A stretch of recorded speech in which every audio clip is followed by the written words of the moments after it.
আসসালামু আলাইকুম। ওয়ালাইকুম সালাম। কে? ও মা, ও মা, হ্যাঁ, আপনার বৌমা আমি, বলেন কি হয়ে? ওই শোনো, আমি একটা কথা বলি।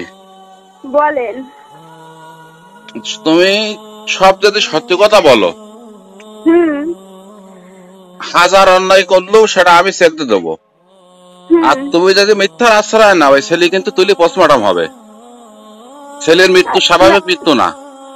এখন পুলিশ হুম। যাচ্ছে, সাংবাদিকরা যাচ্ছে, মানবাধিকার সংস্থার লোক যাচ্ছে, হুম। কিন্তু তুমি আত্মীয় মামা বলি ডেকে চাও। হুম। যদি সব সত্যি স্বীকার করো, মানে কি কি হয়েছে আমি বিষয়টা চেপে দেবো। জবান দিলাম। কি কি হয়ে মামা, সবই তো আপনাদের সাথে করলাম তো। না, আমি কিছু জানি না, আমি কিছু শুনিনি, কিন্তু সাধারণ কোনো ঘটনায় ছেলে এইভাবে মরে না, এটা নিশ্চিত মার্ডার।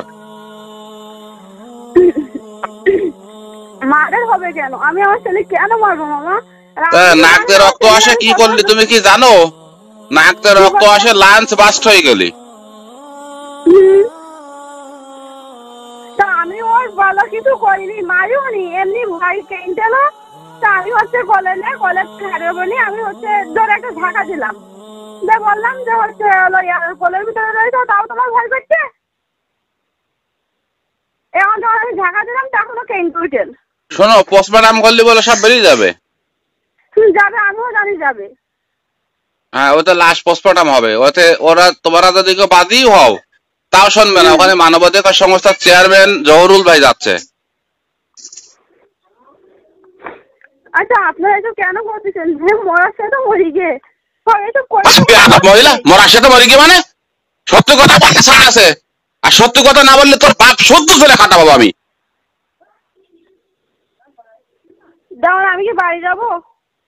বাড়ি যাবা না জাহান্নামে যাবে সেটা জানি না, তবে এই মুহূর্তে কোনো ভাতার ধরতে গেলে খবর আছে। আমরা আগে দেখবো, তারপর ছেলে মার্ডার না স্বাভাবিক মৃত্যু। সবাই ছেড়ে দিলেও আমি দেবো না।